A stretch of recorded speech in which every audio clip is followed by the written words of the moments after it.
Assalamualaikum warahmatullahi wabarakatuh. Bagaimana kabarnya anak-anak? Semoga kalian senantiasa diberi kesehatan ya. Amin Allahumma amin. Pada pertemuan kali ini, Pak Sihab akan menyampaikan materi bahasa Arab mengenai tata bahasa, yaitu ismun wa sifatun, kata benda dan kata sifat. Yuk mari kita simak dan belajar bersama-sama.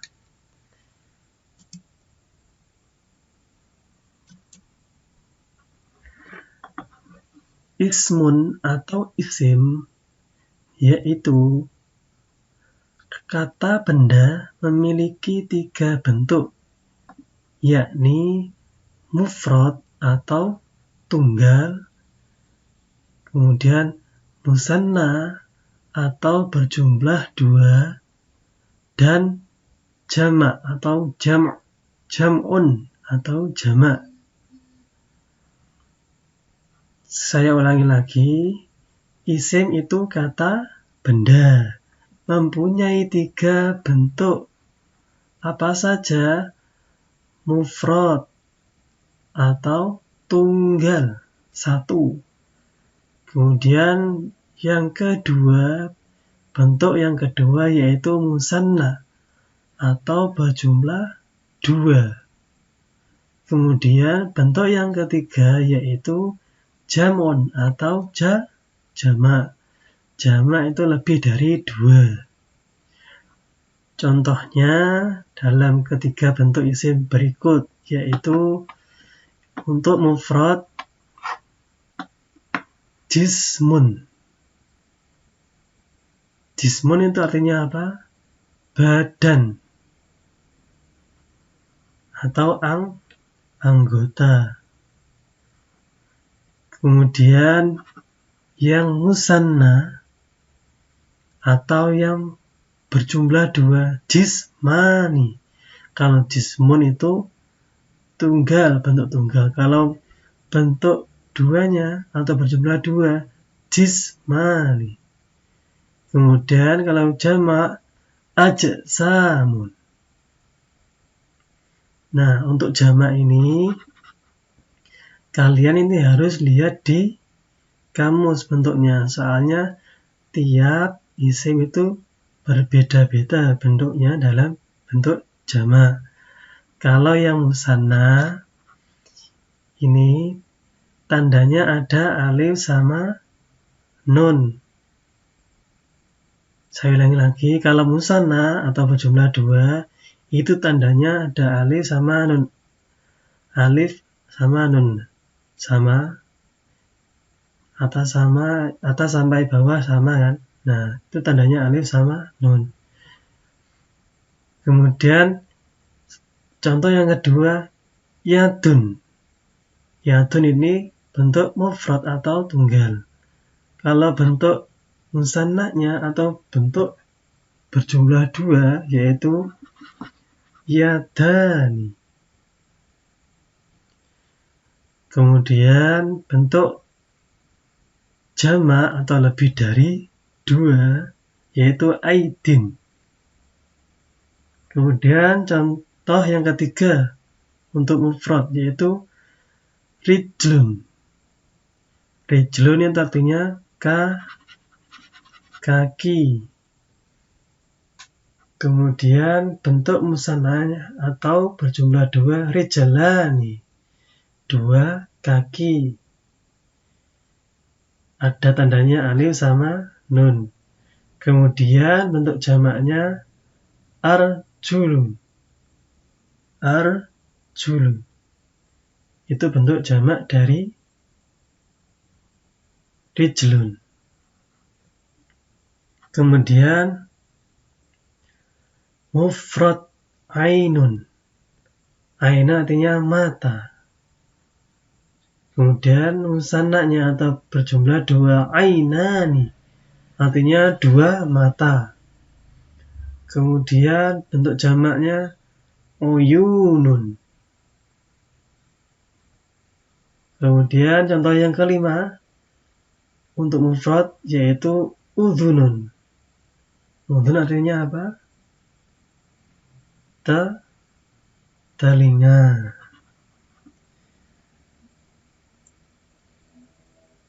Kemudian contoh yang musannanya udhunani.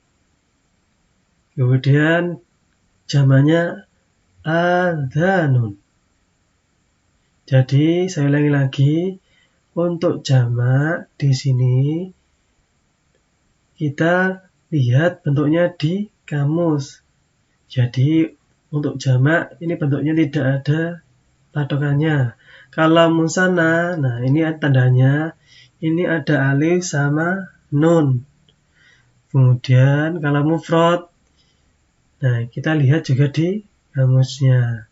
Apakah ini mufrad atau jamak, kemudian ini apakah jamak atau mufrad, kita tahu bisa lihat di kamus.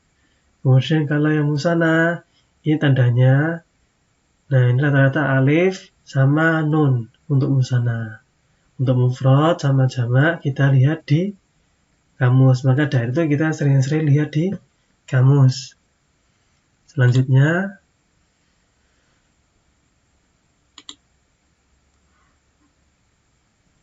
kata sifat as-sifatu dipakai untuk menjelaskan sifat suatu benda.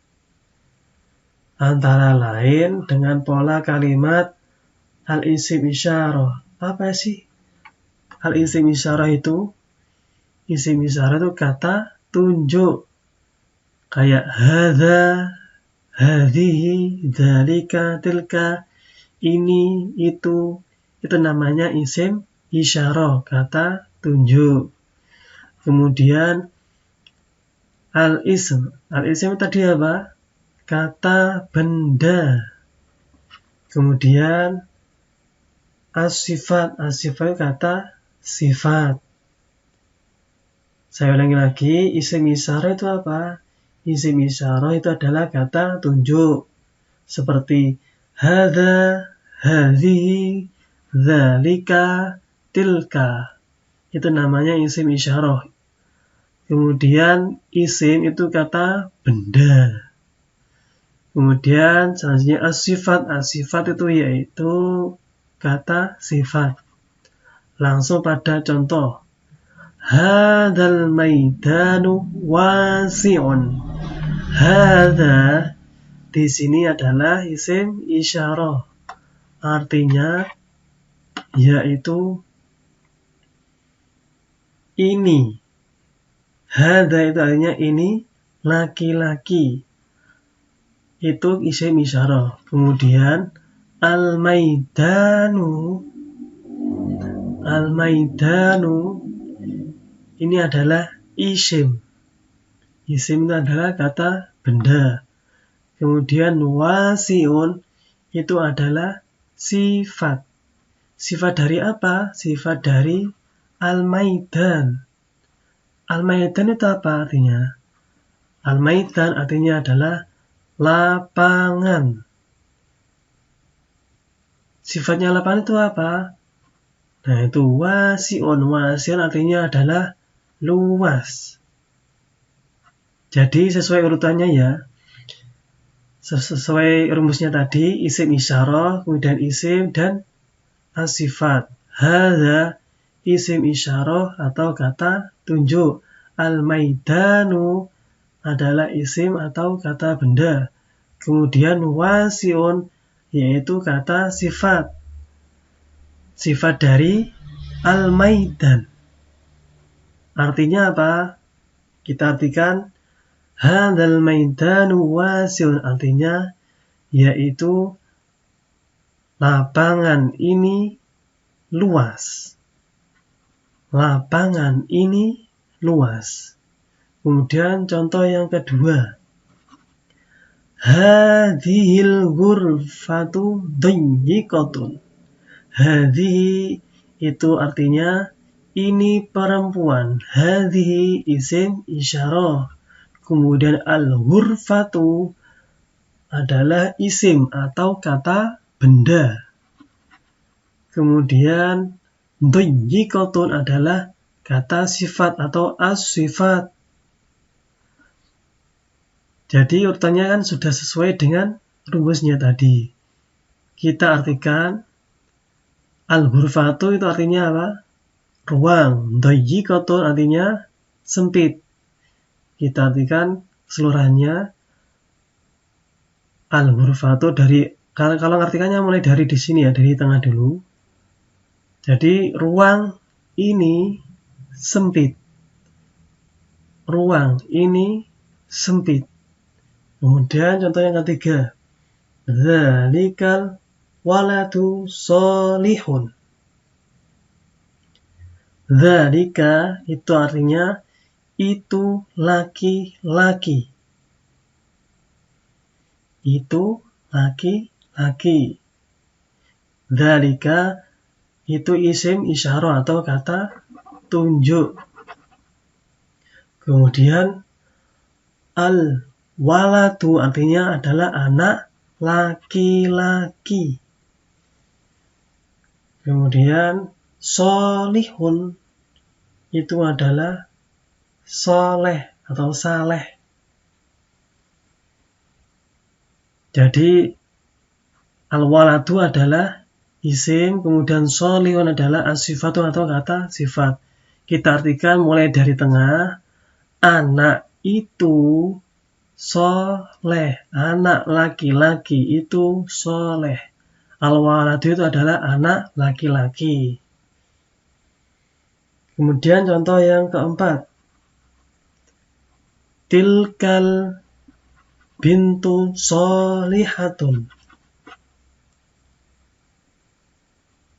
Tilka itu adalah isim isyarah, artinya adalah itu perempuan.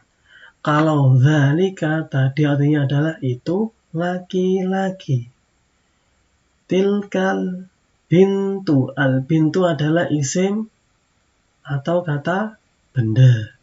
Kemudian solihatun itu adalah kata sifat atau as-sifat.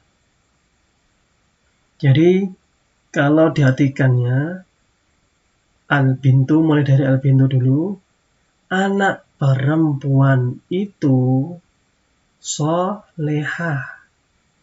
Anak perempuan itu solehah.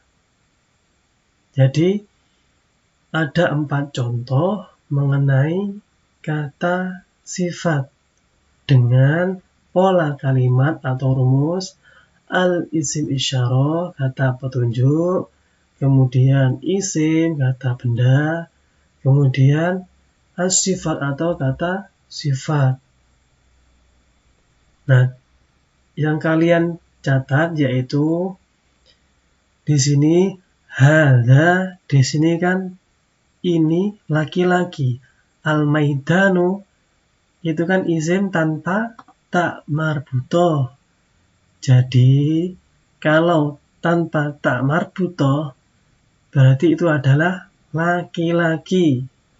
Kemudian kalau ada tak marbutohnya ini adalah perempuan. Contohnya di sini adalah al-ghurfatu.